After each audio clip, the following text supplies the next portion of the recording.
Good afternoon, guys. Happy lunch hour for a Sunday, maybe after church time, whatever would be. Uh, Wanted to talk about something this afternoon that kind of completely got ignored by the media. They don't pay attention to it whatsoever.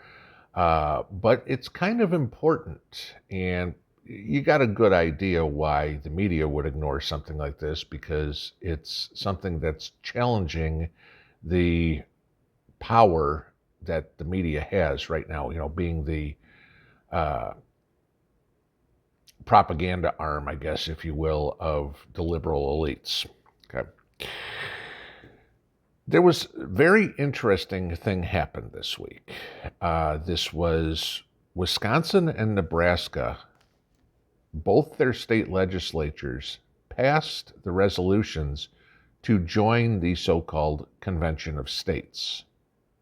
Now, if you're not familiar with what the Convention of States is, let me kind of give you a quick synopsis here. Article 5 of the U.S. Constitution says how the Constitution can be amended. Okay, we all know what an amendment is. Okay, and I don't have to explain that. There are 27 amendments to the Constitution right now. All 27 of those have been voted on and ratified by Congress. But that's not the only way that amendments can be made to the U.S. Constitution. The other way is by a convention of states. And this is when 2/3 of the states, 34, agree to call a convention of states and discuss and vote on an amendment to the Constitution. Once that happens, if 3/4 of the states agree to it, i.e. 38 states, that becomes an amendment to the Constitution, and Congress has nothing to say about it whatsoever.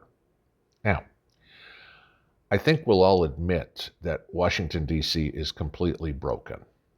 We have 535 people plus Potato Joe thinking they are kings, gods, whatever you want to call them, and they can make the decision on the rest of the 330 million of us, and whatever they say goes, and we don't have any say in the matter.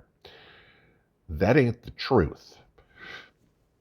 And what's going on now with the Convention of States, this has been going on for about 10 years, okay? 17 states have now signed on to participate, okay? In other words, not just saying we want to, their legislature has passed a resolution saying we're going. Now, this isn't something that is, oh my God, we're going to completely overthrow the government or anything like this, okay? The ones that want to overthrow the government are already sitting in Congress now, okay? The Convention of States is restricting the level of interference that the federal government has in your life and my life, okay? And there are three basic premises that they are pushing for, all right? The first one is to impose fiscal restraints on the federal government. I think we can all agree as the federal debt pushes $30 trillion, at least the official number.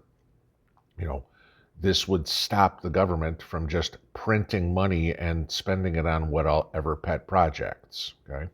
There'd be a constitutional amendment saying the federal government cannot do X. And obviously be a long bill because, indexed for inflation and God knows what, right? But that's the first part. Limiting the amount of money that the federal government can print/spend. The second one, limiting the power and the jurisdiction of the federal government. In other words, this is going back to states' rights, giving the states the right to determine what they deem as legal and illegal in their respective states, be it the Second Amendment, enforcement of the Second Amendment, be it sanctuary cities, be it abortion, whatever would be, rather than the 535 clowns plus Joe going, we think for the entire country it needs to be like this. Because, I'm sorry, the mindset in Mississippi is very different than the mindset in New York City. All right, pick anything else, okay? I think we can all agree the mindset in San Francisco does not agree with anybody else in the country. There's a lot of difference there. The third one, and this is, in my opinion, probably the most important one. Limit the terms of office for government officials and members of Congress. Now, you know damn well Congress will never vote themselves out of a job, okay? Congress is never going to go, gee, I think we should only be here for 8 years or 12 years or whatever. Lots of politicians run, I agree with term limits. Sure. And when the rubber meets the road, nah, okay, I'm going to run for re-election. They get corrupted by the money in Washington real quick. Oh, you're going to take me out to dinner at Ruth's Chris, once a week and talk my ear off for an hour? Great. I like steak. Oh, you're going to dump $100,000 into my campaign so I can ride around in a limousine to all my campaign stops or, charter airplanes? Right. Okay. So this is, none of them are, when the rubber meets the road, none of them are ever going to say, yep, you know what, term limits, I'm done. There have been a few that say, I'm at the end of my 8 years, that I promised, I'm going to do it. Most of them, as we see coming up for 2022, who have said, I'm going to only run for these 2 terms or whatever it is. I changed my mind. I'm going to run again. Okay.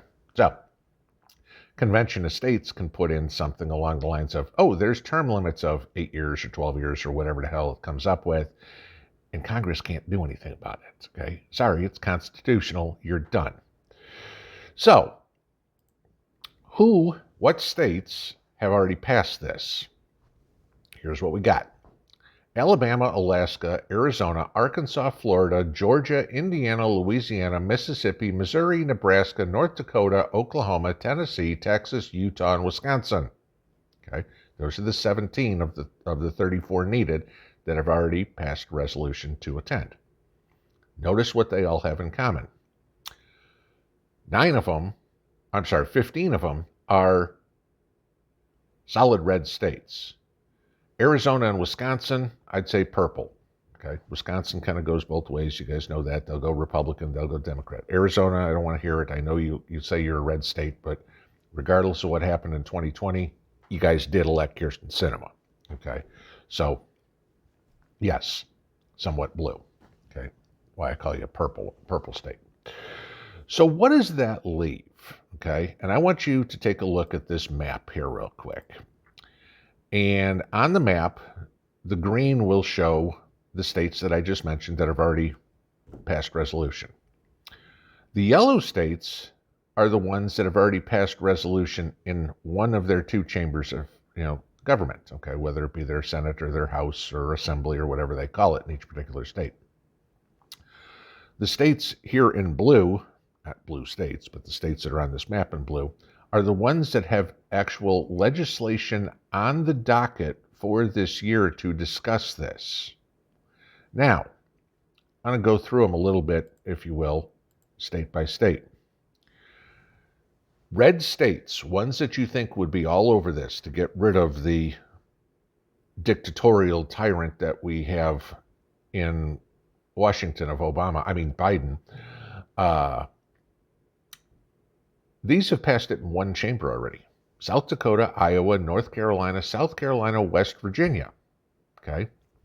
So you figure there's 5 more, that all they need is 1 more chamber. That gets you to 22.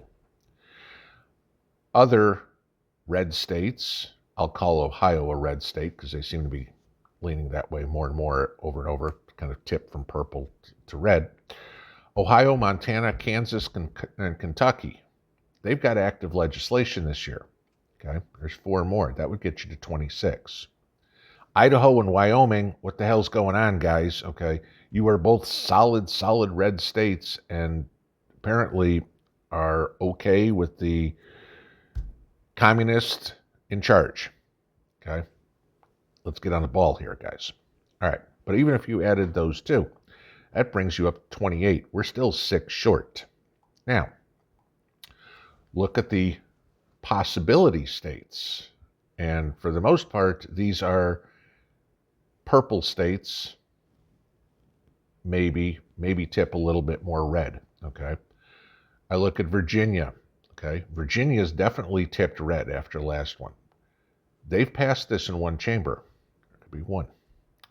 New Hampshire. New Hampshire is about as purple as you get, okay? But live free or die, I'm thinking more on the live free. So that could be 2.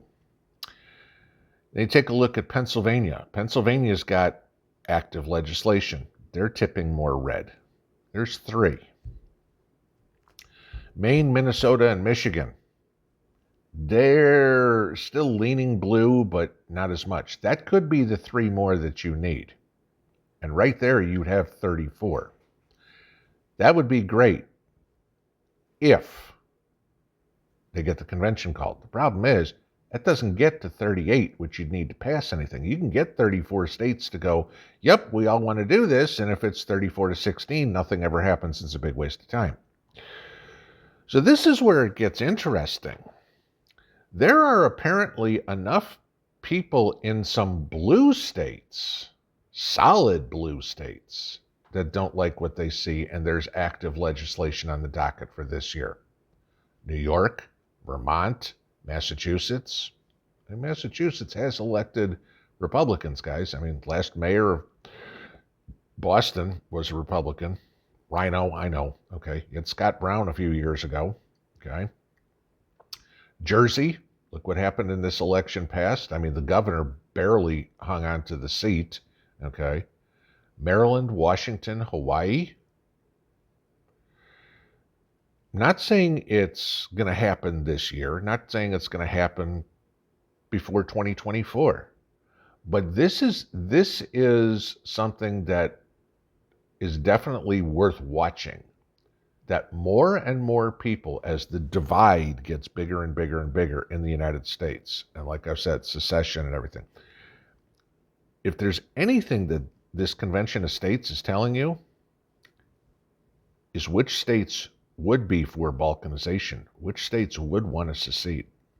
And again, go back to that map and take a look at how things get split.